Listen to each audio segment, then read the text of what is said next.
Hello বন্ধুগণ, Sulata cooking রেসিপির পক্ষ থেকে তোমাদের সকলকে জানাই স্বাগত। আজকে আমি তৈরি করে দেখাবো মাত্র একটা ডিম দিয়ে, ঘরে থাকা উপকরণ দিয়ে রেস্টুরেন্টের স্বাদকেও হার মানাবে এই মোগলাই পরোটা। এই পরোটা দেখতে যেমন সুন্দর, বন্ধুরা খেতেও হয় দুর্দান্ত মজার। আর আমি কিভাবে এই মোগলাই পরোটা তৈরি করে দেখাবো বন্ধুরা, খুবই সহজভাবে তোমরা দেখতে থাকো। তোমাদের কাছে যদি বেলুনি না থাকে, তোমরা কিন্তু ব্যাচেলাররা বাকি স্টুডেন্টরাও কিন্তু বানিয়ে নিতে পারবে একটা ডিম দিয়ে ঝটপটে মোগলাই পরোটা বেলুনি ছাড়া। দেখো, নিয়েছি আমি 1 কাপ পরিমাণে ময়দা, আর আমি দিয়ে দিচ্ছি হাফ চা চামচ পরিমাণে লবণ, হাফ চা চামচের পরিমাণেরও কম একটু চিনি দিয়ে দিব আমি, হাফ চা চামচ পরিমাণে একটু বেকিং পাউডার, আর আমি দিয়ে দিব 2 টেবিল চামচ তেল।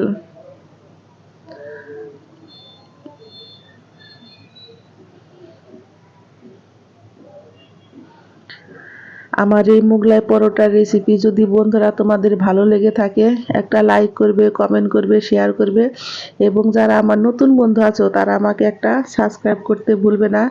আমার নতুন এবং পুরাতন সকল বন্ধুকে জানাই আমি অসংখ্য অসংখ্য ধন্যবাদ। দেখো, সমস্ত উপকরণ দিয়ে কিন্তু আমি এখন হাত দিয়ে ভালো করে কিন্তু মিশিয়ে নিব। আর বন্ধুরা, এই মিশানোটাই হচ্ছে তোমাদের আসল কাজ। এটা যত ভালো করে তোমরা মিশাবে, তোমাদের মোগলাই পরোটা তত ভালো খাস্তা হবে, আর ভিতরটাও কিন্তু একদম সুন্দর ভাজা হয়ে যাবে। আমি এখন অল্প অল্প পরিমাণে জল দিয়ে কিন্তু এই ডোটা তৈরি করে নিব। আর একবারে কিন্তু জলটা বন্ধুরা ঢেলে দিবে না, তাহলে কিন্তু পাতলা হয়ে যাবে, ডোটা কিন্তু একদম পারফেক্টভাবে হবে না। আমি কিন্তু এই ভিডিওটা মাখানোর সময় একটু স্কিপ করি নাই বন্ধুরা, তোমাদের সুবিধার জন্যে। দেখো, আমি কিন্তু বারে বারে অল্প পরিমাণে জল নিয়ে এই ডোটা তৈরি করে নিব।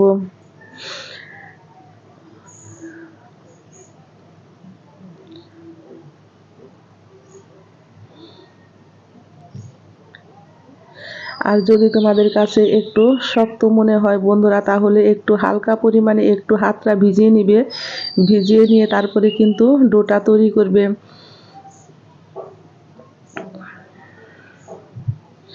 দেখো, একদম পারফেক্টভাবে আমার ডোটা তৈরি হয়ে গেছে। আমি এখন এর উপরে একটু তেল মাখিয়ে রেস্টে রেখে দেব আধা ঘন্টা।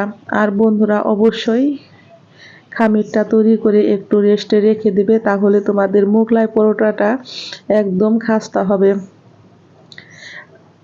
আমি দেখো আধা ঘন্টা পর ফিরছি, আর দেখো কত সুন্দর হয়েছে। আমি একটা ডিম নিয়েছি বড় সাইজের একটা কুচানো পেঁয়াজ, কাঁচামরিচ আর ধনিয়া পাতা কুচি। বন্ধুরা, আমার অনেক ঠান্ডা লেগেছে আর ভয়েস দিতে অনেক কষ্ট হচ্ছে। যদি তোমাদের ভয়েসটা শুনতে একটু অসুবিধা হয়, বন্ধু হিসাবে একটু মানিয়ে নিও।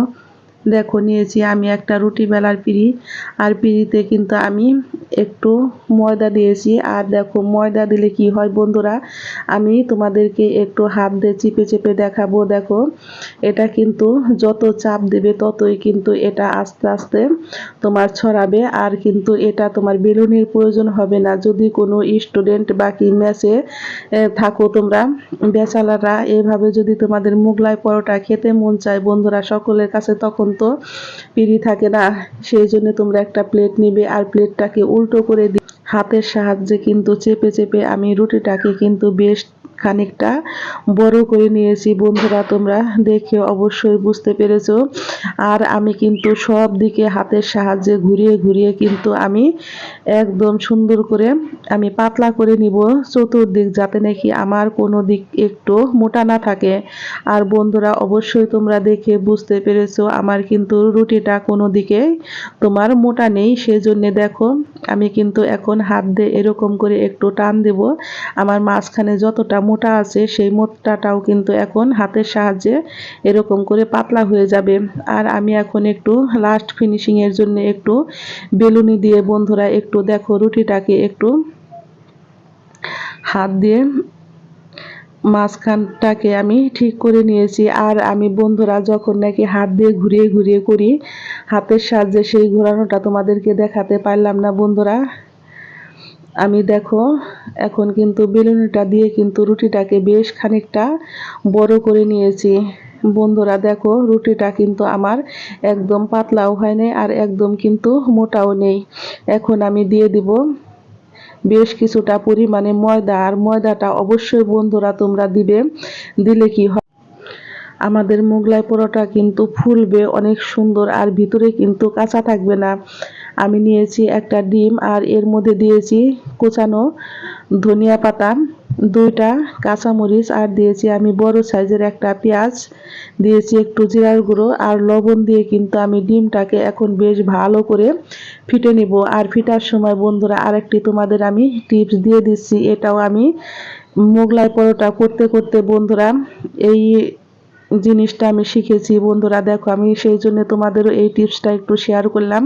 একটু ময়দা দিলে কি হয়, ডিমটা কিন্তু আমাদের পাতলা হয়ে এদিক ওদিক দিয়ে বেয়ে পড়ে যাবে না বন্ধুরা, সেই জন্য একটু ময়দা দিবে। আর ময়দাটা দিলে ডিমটাও একটু ঘন হবে। এখন রুটির মধ্যে দিয়ে দেখো আমি চতুর্দিকে কিন্তু হাত দিয়ে ছড়িয়ে দিয়েছি, আর ছড়িয়ে দেওয়ার পরে দেখো আমি চারদিক কত সুন্দর রুমালের মতো ভাঁজ করে নিয়েছি। আর বন্ধুরা অবশ্যই তোমরা এই মুখটা ভালো করে একটু লাগাবে চেপে চেপে, দেখবে যে তোমাদের ডিমটা বের হবে না ভিতর থেকে, আর ভাজাও হবে সুন্দর। আমি চুলায় দিয়েছি বেশ কিছুটা পরিমাণে তেল, আর তেলটা আমি গরম করে নিয়েছি। গরম করার পর কিন্তু মোগলাই পরোটাটাকে আমি দিয়ে দিয়েছি। এখন আমি এক পিঠ ভাজা হয়ে গেছে বন্ধুরা আমার। দেখো আমি এখন কিন্তু উল্টে আবার এই পিঠটাকেও বেশ ভালো করে ভেজে নিব। আর ভাজার সময় বন্ধুরা অবশ্যই খেয়াল রাখতে হবে চুলার আঁচটাকে কিন্তু মিডিয়াম টু লোতে রেখে কিন্তু ভাজতে হবে। হাই হিটে যদি বন্ধুরা ভাজো, উপর পিঠটা দেখা যাবে হয়ে যাবে আর নিচের পিঠটা কিন্তু কাঁচা থেকে যাবে, ভিতরের ডিমটাও কিন্তু কাঁচা থেকে যাবে। সেই জন্য বন্ধুরা তোমরা কিন্তু এইভাবে লো আঁচে মোগলাই পরোটাকে ভেজে নিবে। আমার পরোটা কিন্তু ভাজা হয়ে গেছে মোগলাই পরোটা। আর ভাজার পরে বন্ধুরা দেখো একটু ঠান্ডা করে নিয়ে কিন্তু আমি এখন ছুরির সাহায্যে এইভাবে কেটে নিব। আর কেটে বন্ধুরা তোমরা অবশ্যই সস দিয়ে পরিবেশন করবে, দেখবে যে খেতে হয় দুর্দান্ত মজা। এটা তোমরা বাচ্চাদের টিফিনেও দিয়ে দিতে পারো, আবার সন্ধ্যা আড্ডায় চায়ের সাথে খেতে হয় দারুণ মজার। তোমরা যেরকম ভাবে তোমাদের খেতে মন চায় তোমরা খেতে পারবে। আর দেখো সম্পূর্ণ রেডি হয়ে গেছে আমার একটা ডিম দিয়ে কতগুলো মোগলাই পরোটা। এটা দেখতে যেমন সুন্দর হয়েছে আর খেতেও হয় বন্ধুরা দুর্দান্ত মজার।